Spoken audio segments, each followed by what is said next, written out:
நான் வாங்கி வச்சிருந்த செடியில மிஞ்சினது இந்த 4ம் தான். Hello guys. மாசத்துல 4 நாள் ஊருக்கும் இங்கேயும் அலைய வேண்டியது இருக்கு. அதனாலயே இந்த செடிங்கள்லாம் பாதி காஞ்சு போயிருது. ஊர்ல இருந்தா கூட தண்ணி ஓவரா ஊத்தி அதெல்லாம் ஒரு மாதிரி ஆயிருது.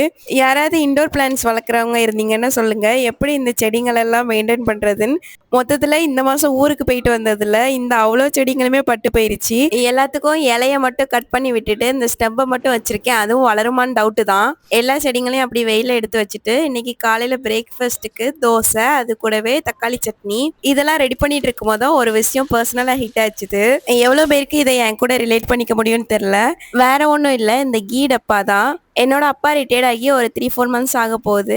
அவங்க சர்வீஸ்ல இருக்கும்போது கொடுத்த லாஸ்ட் கீ டப்பா இதுதான். ஆக்சுவலா இதை காசு கொடுத்து தான் வாங்கிட்டு வருவாங்க. ஆனா ஒர்க் பண்ணிட்டு இருக்கும்போது வாங்கிட்டு வரும்போது என்னதோ அப்பா கடையில இருந்து வாங்கிட்டு வர மாதிரி ஒரு ஃபீலிங் இருக்கும். இப்போ ரிட்டையர்ட் ஆயிட்டாங்க. இதுக்கப்புறமா வாங்கும்போது ஏதோ அடுத்தவங்க கடையில இருந்து வாங்கிட்டு வர மாதிரி இருக்கும்.